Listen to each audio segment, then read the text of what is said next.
आइए, स्वागत है आप सबका उत्कर्ष क्लासेस ऑफ सोशोलॉजी में। आज हम देखेंगे SOC 105 यूनिट सेकंड BA द्वितीय सेमेस्टर से संबंधित महत्वपूर्ण वीडियो जो EMN श्रीनिवास के संरचनात्मक प्रकार्यात्मक परिप्रेक्ष्य से संबंधित है। अगर वीडियो पसंद आए तो लाइक करिएगा, वीडियो को शेयर करिएगा और चैनल को सब्सक्राइब ज़रूर करिएगा ताकि आने वाले वीडियोस के नोटिफिकेशंस आपको मिलते रहें। तो आइए शुरुआत करते हैं Utkarsh classes of sociology by Umesh sir. तो जैसा कि हम देख रहे हैं यहाँ आज का टॉपिक हमारा है संरचनात्मक प्रकार्यात्मक परिप्रेक्ष्य जो संबंधित होगा EMN श्रीनिवास से। तो विद्यार्थियों, ये जो BA द्वितीय सेमेस्टर के सिलेबस में जो संरचनात्मक प्रकार्यात्मक परिप्रेक्ष्य को रखा गया है भारतीय समाज के अध्ययन के दृष्टिकोण से, तो इससे पहले विद्यार्थियों को ये जानना ज़रूरी हो जाता है कि भाई संरचनावाद क्या है और प्रकार्यवाद क्या है। तो बिना संरचनावाद और प्रकार्यवाद को जाने हम संरचनात्मक प्रकार्यवाद को समझ नहीं सकते।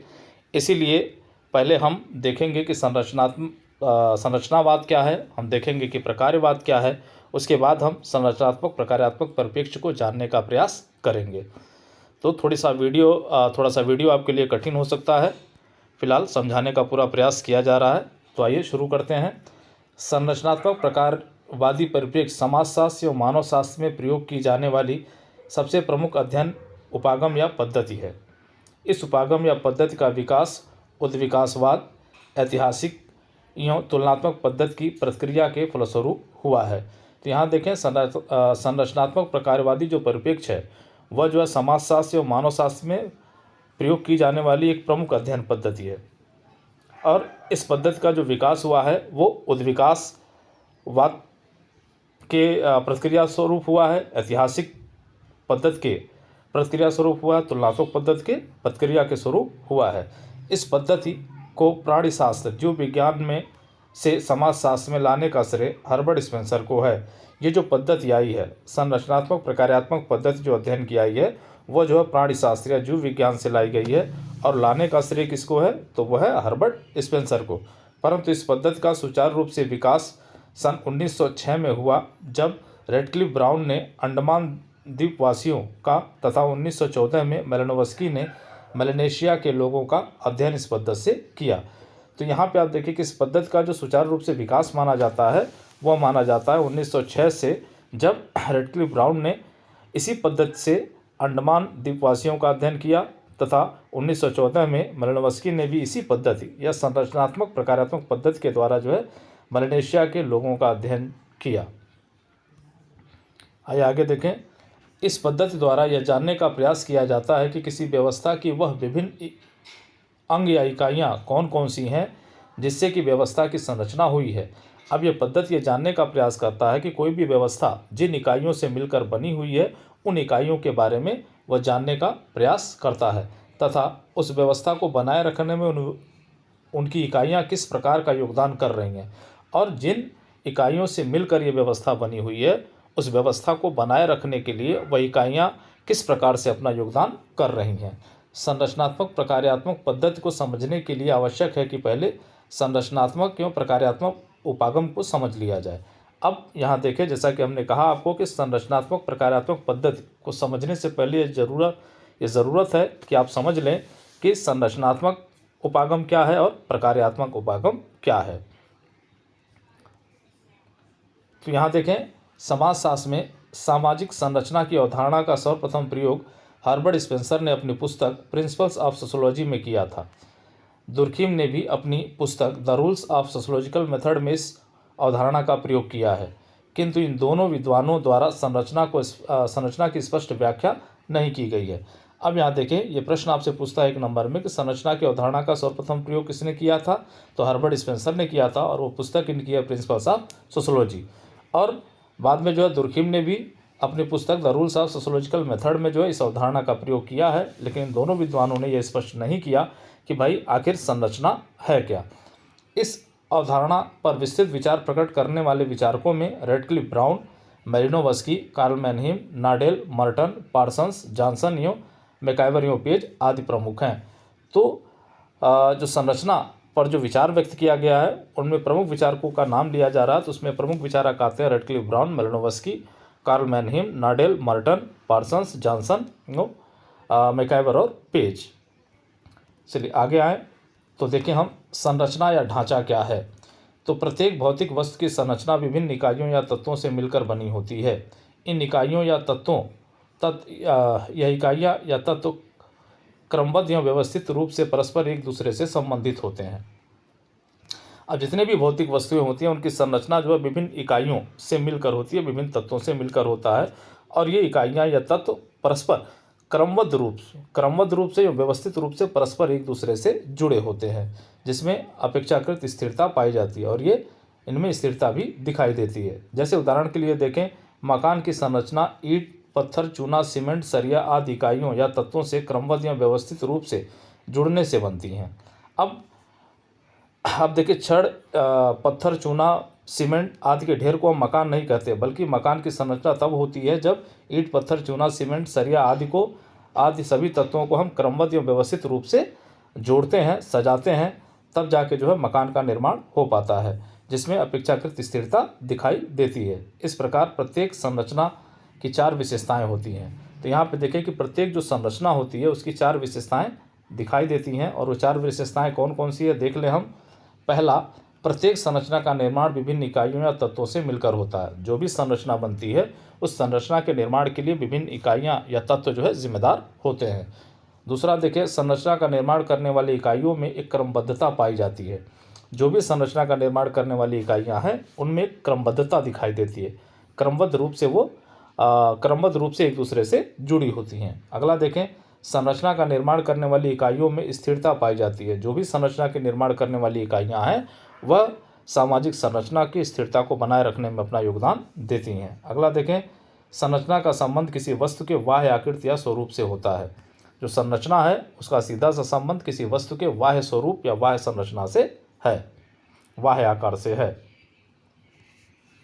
आइए आगे देखें, एक उदाहरण दे रहे हैं आपको, उदाहरण से समझने का प्रयास करें। साइकिल के पुर्जे के ढेर को हम साइकिल नहीं कह सकते जब तक कि साइकिल के सभी पुर्जों को यथास्थान क्रमबद्ध रूप से व्यवस्थित ना किया जाए। अर्थात जब हम साइकिल लेने जाते हैं तो हम देखते हैं कि दुकानों पे साइकिलें जो है साइकिल अलग अलग पुर्जों के रूप में रखी होती है, और मिस्त्री क्या करता है कि सभी पुर्जों को क्रमबद्ध रूप से व्यवस्थित रूप से यथा उचित स्थान पर लगाता है। अर्थात जैसे हैंडल की जगह पर हैंडल, पैडल की जगह पर पैडल, चैन की जगह पर चैन, सीट की जगह पर सीट इत्यादि। साइकिल के सभी पुर्जों को व्यवस्थित रूप से क्रमबद्ध करने के बाद जो बाह्य आकृति या स्वरूप मिलता है वह साइकिल कहलाता है। अब देखें कि जब हम साइकिल के सभी पुर्जों को यथा स्थिति या क्रमबद्ध रूप से हम जो है लगा देते हैं तो उसका जो बाह्य स्वरूप निकल के आता है वो जो है साइकिल होता है, और इसी के आधार पर साइकिल अपने प्रकार्यों को जो है वो कर पाती है जब सारे अंग व्यवस्थित होते हैं और अपने अपने प्रकार्यों को करते रहते हैं। आइए अगला देखें, हम देखो सामाजिक संरचना क्या है। अब इसी के आधार पर हम देख लें सामाजिक संरचना क्या है।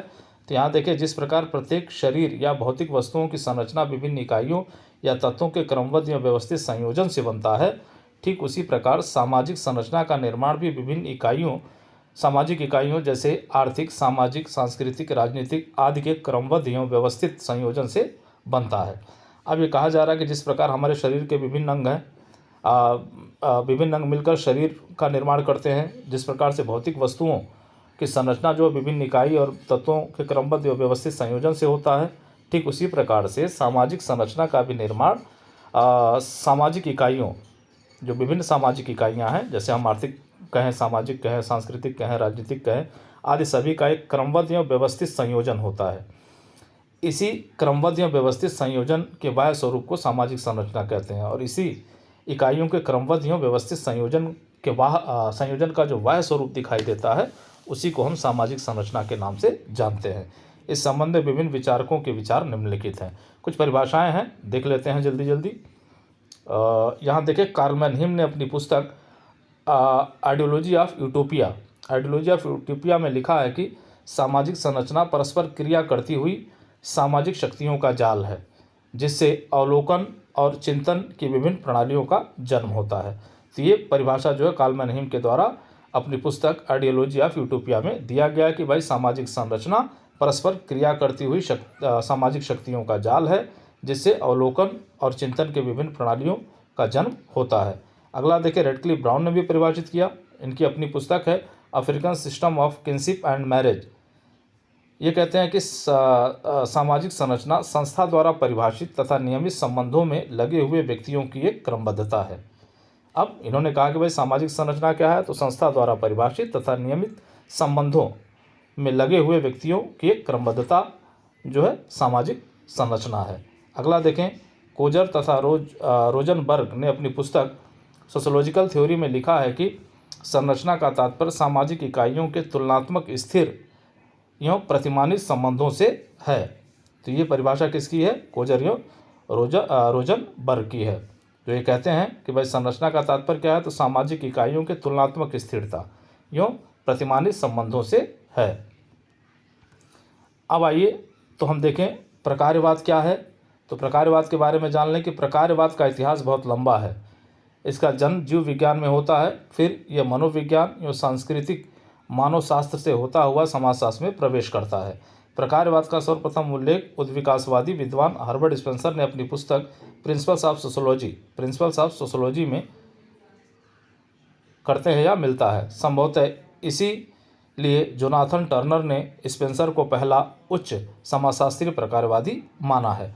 अब ये कहा जा रहा है कि प्रकार्यवाद का इतिहास बहुत लंबा है। इसका जन्म जो है जीव विज्ञान से होता है और ये मनोविज्ञान से होते हुए फिर सांस्कृतिक मानवशास्त्र में आता है और वहाँ से फिर जो है समाजशास्त्र में इसका प्रवेश होता है।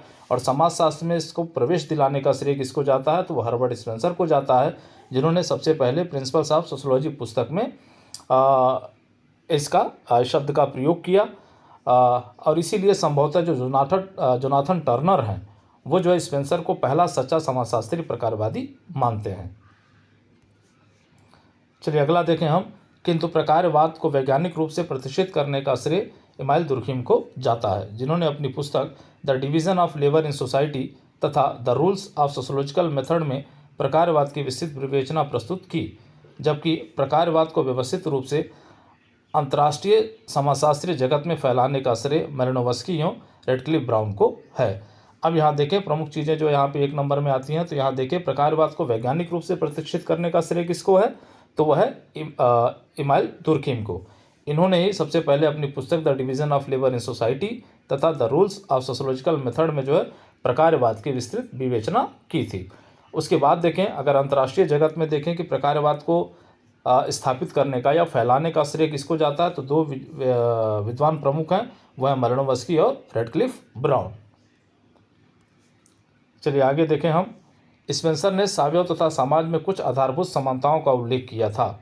वह समाज को सावयव की भांति एक अखंड व्यवस्था मानते हैं। जिस प्रकार शरीर का निर्माण कई अंगों से मिलकर होता है और वह अंग परस्पर एक दूसरे से क्रमबद्ध या व्यवस्थित रूप से जुड़े होते हैं और प्रत्येक अंग का शरीर में एक विशिष्ट कार्य होता है और विभिन्न अंगों द्वारा अपने लिए निर्धारित प्रकारों को करते हुए शरीर रूपी व्यवस्था को बनाए रखने एवं संचालित करने में महत्वपूर्ण भूमिका निभाती हैं। अब यहाँ देखें कि स्पेंसर ने क्या किया कि सावयव और समाज, शरीर और समाज के बीच में कुछ आधारभूत समानताओं का उल्लेख किया है।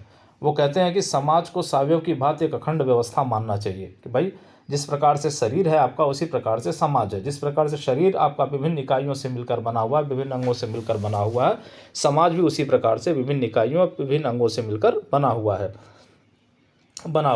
जो परस्पर एक दूसरे से क्रमबद्ध रूप से या व्यवस्थित रूप से जुड़ा हुआ है।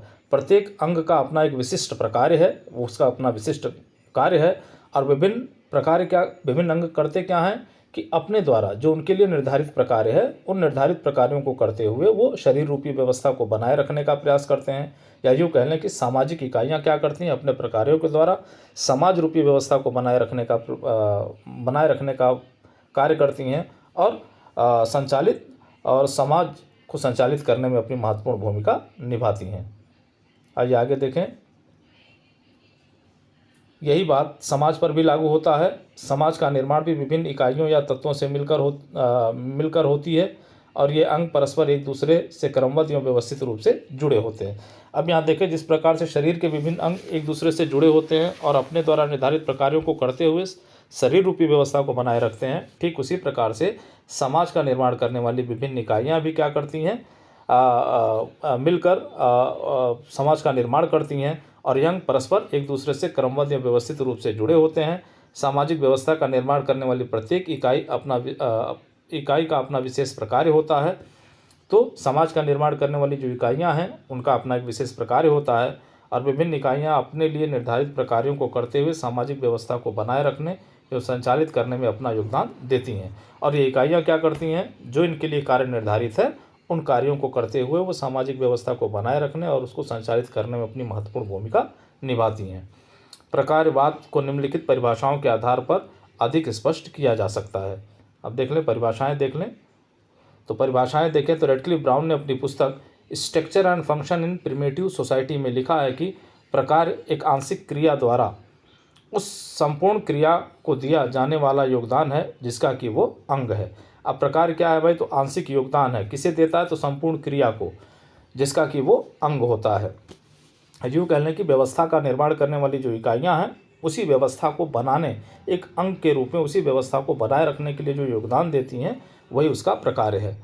मर्टन ने अपनी पुस्तक social theory and social structure में लिखा है कि प्रकार वे अलौकिक परिणाम हैं जो कि सामाजिक व्यवस्था के अनुकूलन एवं सामंजस्य को बढ़ाते हैं, या यूँ कह लें कि प्रकारवाद वह देखे जा सकने योग्य परिणाम हैं जो सामाजिक व्यवस्था के अनुकूलन एवं सामंजस्य को बढ़ाते हैं या सामाजिक व्यवस्था को बनाए रखने में अपना योगदान देते हैं। यहाँ मैं हो गया, मैं कर लीजिएगा इसको। आइए अगला देखें हम। दुर्खीम ने अपनी पुस्तक the rules of sociological method में लिखा है कि समाज की आवश्यकताओं की पूर्ति जिन गतिविधियों द्वारा होती है उन्हें ही प्रकार कहा जाता है। अब दुर्खीम ये कहते हैं कि भाई समाज की आवश्यकताओं की पूर्ति जिन गतिविधियों या जिन क्रियाओं के द्वारा होता है वही प्रकार है और समाज की आवश्यकताओं को पूरा करके ही समाज को व्यवस्थित बनाए रखा जा सकता है। अगला देखें, इस प्रकार प्रकारवाद सामाजिक व्यवस्था का निर्माण करने वाली इकाइयों या तत्वों का योग है। तो इस प्रकार से देखें तो प्रकार क्या है, तो प्रकार सामाजिक व्यवस्था का निर्माण करने वाली इकाइयों या तत्वों का एक ऐसा योग होता है जो व्यवस्था की निरंतरता एवं स्थिरता को बनाए रखने में प्रदान करती हैं। तो समाज की स्थिरता, सामाजिक व्यवस्था की स्थिरता और निरंतरता को बनाए रखने के लिए जो प्रदान किया जाता है। प्रकार द्वारा सामाजिक इकाइयाँ समाज की आवश्यकताओं को पूरा कर समाज में सामंजस्य एवं अनुकूलन बनाए रखने में सहायता प्रदान करती हैं। प्रकार करता क्या है, तो ये क्या करता है कि सामाजिक इकाइयों की आवश्यकताओं को पूरा करता है जिससे कि समाज में सामंजस्य बना रहे, समाज में अनुकूलन बना रहे, या यूँ कह लें कि सामाजिक व्यवस्था जो है वो कायम रहे। अब आए संरचनात्मक प्रकारवाद क्या है, तो यहाँ देख ले, समाज या सामाजिक घटनाओं को सामाजिक संरचना तथा उसकी इकाइयों के प्रकारात्मक संबंधों के आधार पर विश्लेषण हेतु प्रयोग की जाने वाली एक सैद्धांतिक एवं पद्धतिमूलक उपागम को सामान्यतः संरचनात्मक प्रकारात्मक परिप्रेक्ष्य की संज्ञा दी जा सकती है या दी जाती है।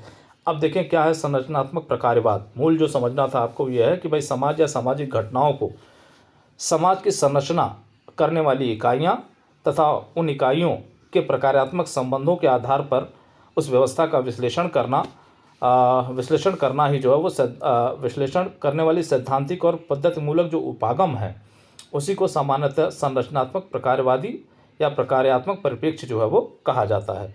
इसका मतलब है कि एक ऐसा परिप्रेक्ष्य जो समाज की संरचना और समाज का निर्माण करने वाली इकाइयाँ और उन इकाइयों के द्वारा किए जाने वाले प्रकार्यों जो सामाजिक व्यवस्था को बनाए रखने में योगदान देती हैं उसका अध्ययन करने वाली एक पद्धति, एक उपागम है संरचनात्मक प्रकारवादी परिप्रेक्ष्य। अगला देखें आप, संरचनात्मक प्रकार्यात्मक परिप्रेक्ष्य का भारतीय समाज में अध्ययन में उपयोग। अब संरचनात्मक प्रकार्यात्मक परिप्रेक्ष्य का भारतीय समाज के अध्ययन में उपयोग किया गया है। तो देखिए कौन सा है ये। भारतीय समाज का अध्ययन करने के लिए संरचनात्मक प्रकार्यात्मक उपागम या पद्धति का प्रयोग एम श्रीनिवास एवं डॉक्टर श्यामचरण दुबे द्वारा किया गया है। उक्त विचारकों के योगदान को क्रमशः निम्न प्रकार समझा जा सकता है। तो इस वीडियो में प्रमुख रूप से हम देखेंगे केवल मैसूर नरसिम्हाचार्य श्रीनिवास या एम श्रीनिवास के विचार देखेंगे केवल। अगले वीडियो में हम जो है डॉक्टर श्यामचरण दुबे के विचार भी देखेंगे। तो आइए शुरुआत करते हैं। इसमें जो है मैसूर नरसिम्हाचार्य श्रीनिवास, जिसको हम एम श्रीनिवास के नाम से जानते हैं, उनका रामपुरा गांव का अध्ययन जो है संरचनात्मक प्रकार्यात्मक परिप्रेक्ष्य के आधार पर जो है वो किया गया है।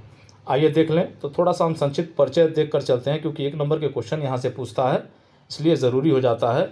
तो प्रोफेसर घुरिये के शिष्य एम एन श्रीनिवास भारत के अग्रणी प्रारंभिक समाजशास्त्रियों में से एक हैं। तो जो एम एन श्रीनिवास हैं वो शिष्य हैं प्रोफेसर घुरिये के, जिनका जन्म 16 नवंबर सन 1916 में हुआ था। आप द्वारा अपने डीफिल के लिए religion and society among the Coorgs of South India नामक विषय पर लिखी थीसिस में सर्वप्रथम संस्कृतिकरण की अवधारणा का प्रयोग किया था। इसी संस्कृतिकरण की अवधारणा ने एम एन श्रीनिवास को पूरी दुनिया में प्रसिद्ध कर दिया। अब जो एम एन श्रीनिवास हैं वो जी एस घुरिये के शिष्य हैं और इनका जन्म जो है 16 नवंबर 1916 में हुआ था। और इनके जो डीफिल जो इन्होंने किया, उनका जो शोध शीर्षक था वो था religion and society among the Coorgs of South India. इसी में इन्होंने एक महत्वपूर्ण अवधारणा दिया था जिसका नाम है संस्कृतिकरण की अवधारणा, और इसी अवधारणा ने एम एन श्रीनिवास को विश्व प्रसिद्ध बना दिया। आपके विचारों पर रेडक्लिफ ब्राउन तथा इवांस प्रिचार्ड का प्रभाव पड़ा है। तो एम एन श्रीनिवास के विचारों पर प्रभाव किसका पड़ा है? तो रेडक्लिफ ब्राउन का और इवांस प्रिचार्ड का। एम एन श्रीनिवास संरचनात्मक प्रकार्यात्मक परिप्रेक्ष्य से जुड़े विचारक हैं। ये जो है संरचनात्मक प्रकार्यात्मक परिप्रेक्ष्य से जुड़े विचारक हैं। आपकी मृत्यु 30 नवंबर सन 1999 को हो गई। अब इनकी मृत्यु जो हुई है वो 30 नवंबर 1999 को हुई है। तो जीवन काल इनका सन 1916 से लेकर 1999 के बीच रहा। आपने अपने विचारों को स्पष्ट करने के लिए पुस्तक दृष्टि या क्षेत्र दृष्टि के रूप में 2 आधारों को स्वीकार किया है। तो इन्होंने जो है अपने अध्ययन या अपने विचारों को स्पष्ट करने के लिए एक तो पुस्तक दृष्टि का उल्लेख किया और दूसरा जो है क्षेत्र दृष्टि का उल्लेख किया है, जो हम आगे समझते हैं क्या है पुस्तक दृष्टि और क्या है क्षेत्र दृष्टि। तो यहाँ देखिए पुस्तक दृष्टि भारतीय समाज को बनाने वाले तत्वों में धर्म, वर्ण, जाति, परिवार, गांव आदि के बारे में ज्ञान पवित्र धर्म ग्रंथों तथा अन्य पुस्तकों से मिलता है। इस दृष्टिकोण से इंडोलॉजिकल दृष्टिकोण भी कहा जाता है, या इस दृष्टिकोण को इंडोलॉजिकल दृष्टिकोण भी कहा जाता है। अब यहाँ देखिए पुस्तक दृष्टि के अंतर्गत ये माना जाता है कि भारतीय समाज को बनाने वाली इकाइयों का अगर अध्ययन करना है, धर्म का अध्ययन करना है, वर्ण का अध्ययन करना है, जाति का अध्ययन करना है, परिवार का अध्ययन करना है, तो इसके लिए जो है पवित्र धार्मिक ग्रंथों का अध्ययन करना ज़रूरी है, या अन्य इसी प्रकार की पुस्तकों का अध्ययन करना ज़रूरी है, जो इंडोलॉजिकल पर्सपेक्टिव कहलाता है, इंडोलॉजिकल दृष्टिकोण कहलाता है। अगला देखें क्षेत्र दृष्टि। श्रीनिवास का मानना है कि भारतीय समाज के विभिन्न क्षेत्रों के बारे में ज्ञान क्षेत्र कार्य के माध्यम से प्राप्त किया जा सकता है। इसका मतलब है कि श्रीनिवास का मानना है कि भाई भारतीय गाँव का अगर हम अध्ययन करना चाहते हैं तो उसके विभिन्न क्षेत्रों में जाकर ही वहाँ से अध्ययन किया जा सकता है। श्रीनिवास ने गाँव में जाति व्यवस्था का अध्ययन करने के लिए क्षेत्र दृश्य और नृवंश विज्ञान की अनुभवजन्य पद्धति का प्रयोग किया है। और इन्होंने जो गांव का अध्ययन किया, रामपुरा गांव का अध्ययन किया, उस गांव के अध्ययन के लिए इन्होंने क्षेत्र दृष्टि का प्रयोग किया और साथ ही साथ नृवंश विज्ञान की अनुभवजन्य पद्धतियों का प्रयोग किया है। आइए आगे देखें हम। एम एन श्रीनिवास ने दक्षिण भारत के मैसूर के रामपुरा गाँव, जिसका वास्तविक नाम था कोडकहल्ली था, कि सामाजिक व्यवस्था का अध्ययन संरचनात्मक प्रकार्यात्मक उपागम के आधार पर करते हुए द रिमेंबर्ड विलेज 1976 में एक समाजशास्त्री के रूप में भारतीय समाज को बेहतर ढंग से समझने का प्रयास किया। अब एम एन श्रीनिवास को देखें तो इन्होंने जो है दक्षिण भारत के मैसूर के रामपुरा गांव का अध्ययन किया है। रामपुरा गांव के सामाजिक व्यवस्था का अध्ययन जो है संरचनात्मक प्रकार्यात्मक आधार पर करते हुए एक पुस्तक लिखी द रिमेंबर्ड विलेज, जो 1976 में प्रकाशित हुई। और इन्होंने क्या किया कि एक समाजशास्त्री के रूप में भारतीय समाज को बेहतर ढंग से यहाँ समझने का प्रयास किया। एक बात और याद रखिए, 1 नंबर के क्वेश्चन में पूछता है कि रामपुरा गांव का जो वास्तविक नाम है वो कोडगहल्ली नाम है, जो ये 1 नंबर के क्वेश्चन में पूछा जाता है, इस पर ध्यान देंगे आप। जिसका सबसे अच्छा उदाहरण जाति व्यवस्था थी। जो अध्ययन इन्होंने किया उसका सबसे अच्छा उदाहरण जो है जाति व्यवस्था को उन्होंने माना है।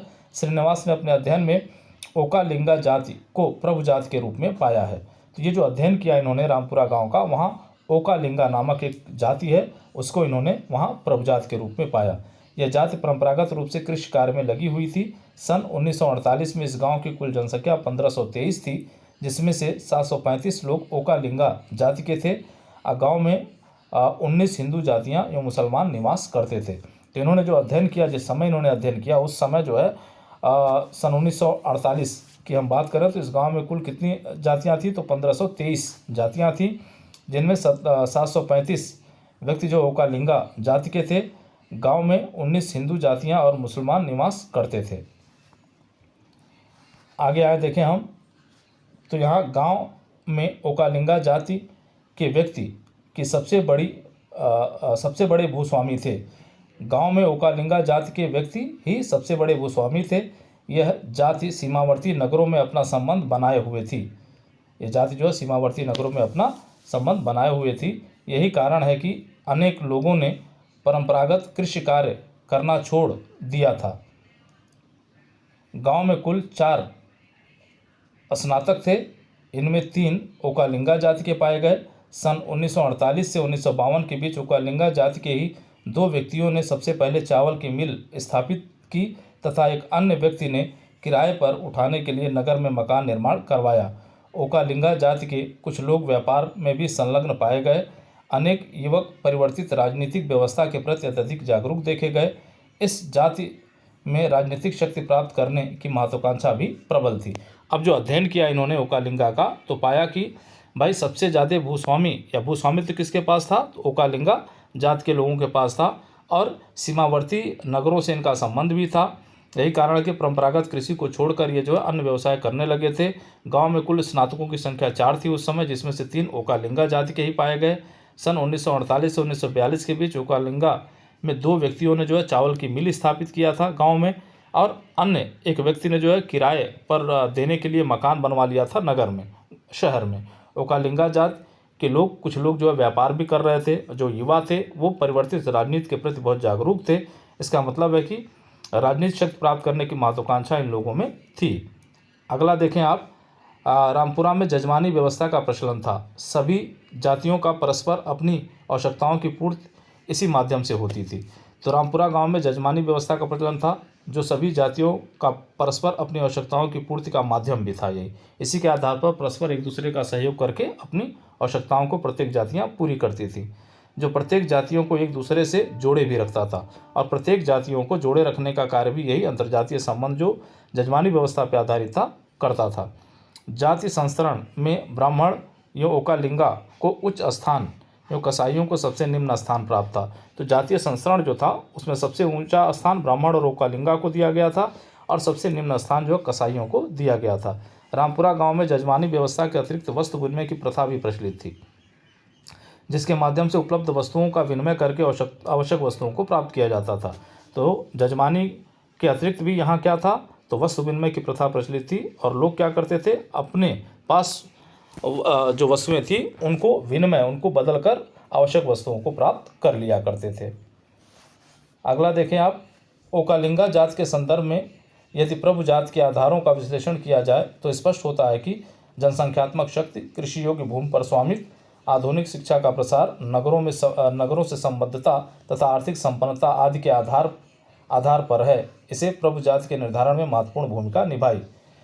जिसने होना चाहिए था, प्रभु जात के निर्धारण में महत्वपूर्ण भूमिका निभाई। जब हम ओकालिंगा जात के संदर्भ में जब हम बात करते हैं, प्रभु जात के आधार का जब हम विश्लेषण करते हैं, तो प्रमुख रूप से जो आधार निकल के आते हैं वो है भाई जनसंख्यात्मक रूप से इनकी जनसंख्या अधिक थी, कृषि योग्य भूमि पर इनका स्वामित्व था, आधुनिक शिक्षा का प्रसार भी इनके अंदर हुआ था, नगरों से इनकी संबद्धता भी थी, आर्थिक संपन्नता भी थी, जिसके कारण से ये प्रभु जात के रूप में महत्वपूर्ण थे। श्रीनिवास द्वारा जातीय गतिशीलता के रूप में सन 1952 में अपनी पुस्तक religion and society among the Coorgs of South India में कुर्ग क्षेत्र का अध्ययन किया तथा इस अध्ययन में पाया कि भारत की जातियों में गतिशीलता संभव है। अब इन्होंने जो श्रीनिवास द्वारा जातीय गतिशीलता के रूप में सन 1952 में अपनी पुस्तक क्या religion and society among the Coorgs of South India में कुर्ग क्षेत्र का अध्ययन किया और पाया कि जातियों में गतिशीलता संभव है। यह कहना कि जाति गतिहीन है गलत है, ये कि जातियों में परिवर्तन नहीं होता, इन्होंने कहा कि ये गलत है। श्रीनिवास ने जातीय गतिशीलता को प्रदर्शित करने के लिए उक्त पुस्तक में सर्वप्रथम ब्राह्मणीकरण शब्द का प्रयोग किया। तो श्रीनिवास ने क्या किया भाई, इसी पुस्तक में सबसे पहले ब्राह्मणीकरण शब्द का प्रयोग किया जातीय गतिशीलता को बताने के लिए।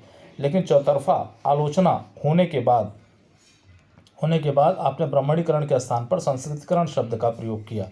तो इन्होंने क्या किया, कुछ शब्द को बदल दिया। अय्यप्पन ने ब्राह्मणीकरण शब्द का प्रयोग इससे पहले कर लिया था, तो शब्द को बदलकर इन्होंने क्या किया, संस्कृतिकरण कर दिया। अब आए देखें, एम श्रीनिवास के अनुसार संस्कृतिकरण वह प्रक्रिया है जिसके द्वारा कोई निम्न नीच हिंदू जाति या कोई जनजाति अथवा अन्य समूह किसी उच्च या प्रायः द्विज जाति की दिशा में अपने रीति रिवाज, कर्मकांड, विचारधारा और जीवन पद्धति को बदलता है। अभी कहते हैं कि भाई संस्कृतिकरण क्या है, तो एम श्रीनिवास ये बताते हैं कि जब भी कोई निम्न जाति का व्यक्ति, निम्न हिंदू जाति का व्यक्ति या कोई जनजाति या कोई अन्य समूह किसी उच्च प्रायः द्विज जाति का मतलब कि जो 2 बार जन्मे माने जाते हैं, उनकी अगर उनके रीति रिवाजों की, उनके कर्म कांडों की, उनके विचारधारा की, उनके जीवन पद्धति की अगर नकल करता है तो वो संस्कृतिकरण कहलाता है। संस्कृतिकरण वह प्रक्रिया है जिसमें कोई निम्न जाति किसी उच्च जाति, सामान्यतः प्रभु जाति को अपना आदर्श मानकर उसके रीति रिवाज अपनाने लगते हैं तथा कालांतर में परंपरा से जो स्थान उसे मिला हुआ है उससे ऊंचा स्थान प्राप्त करने का प्रयास करती है। अब यहाँ पे देखें, संस्कृतिकरण एक प्रक्रिया है जिसके द्वारा निम्न जाति क्या करती है, उच्च जाति, प्रायः प्रभु जाति को अपना आदर्श मानकर उनके रीति रिवाज को अपनाने लगती है, उनके कार्य पद्धतियों, कर्म कांडों को अपनाने लगती है और कालांतर में जो उनको स्थान मिला हुआ है उस स्थान से ऊंचे स्थान को प्राप्त करने की मांग करने लगती हैं या प्रयास करने लगती हैं। आगे देखें, संस्कृतिकरण से संबंधित गतिशीलता की इकाई सामान्यतः व्यक्ति या परिवार नहीं अपितु एक समूह हुआ करता है।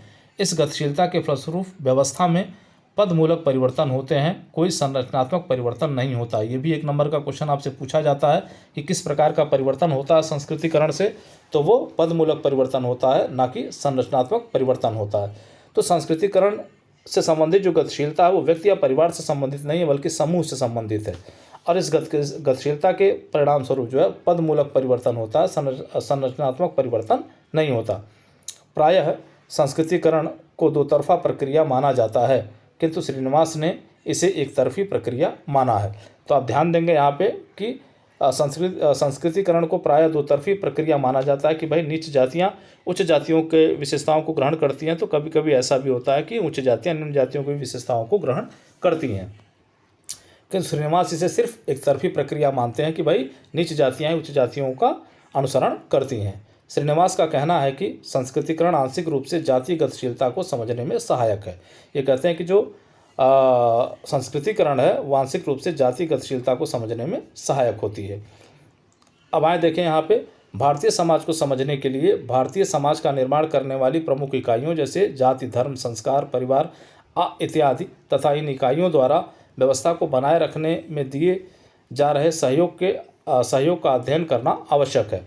अब ये कहते हैं या ये माना जाए कि भारतीय समाज को अगर हमें समझना है तो भारतीय समाज का निर्माण करने वाली जो इकाइयाँ हैं जैसे जाति है, धर्म है, संस्कार है, परिवार है, वर्ण है इत्यादि, और इनके द्वारा किए जा रहे सहयोग, व्यवस्था को बनाए रखने में इनके द्वारा किए जा रहे सहयोग का अध्ययन करना आवश्यक है। इसीलिए श्रीनिवास ने संरचनात्मक प्रकारात्मक परिप्रेक्ष्य को ग्रामीण वास्तविकता को समझने के लिए आवश्यक बताया है। तो श्रीनिवास ने इसीलिए कहा कि भाई ग्रामीण समाज की वास्तविकता को जानने के लिए या भारतीय ग्रामीण समाज की वास्तविकता को जानने के लिए संरचनात्मक प्रकारात्मक परिप्रेक्ष्य का उपयोग करना ज़रूरी है। तो ये रहा आज का वीडियो। उम्मीद करते हैं कि वीडियो पसंद आएगा। वीडियो को लाइक करिएगा, शेयर करिएगा, चैनल को सब्सक्राइब जरूर करिएगा। जय हिंद, जय भारत।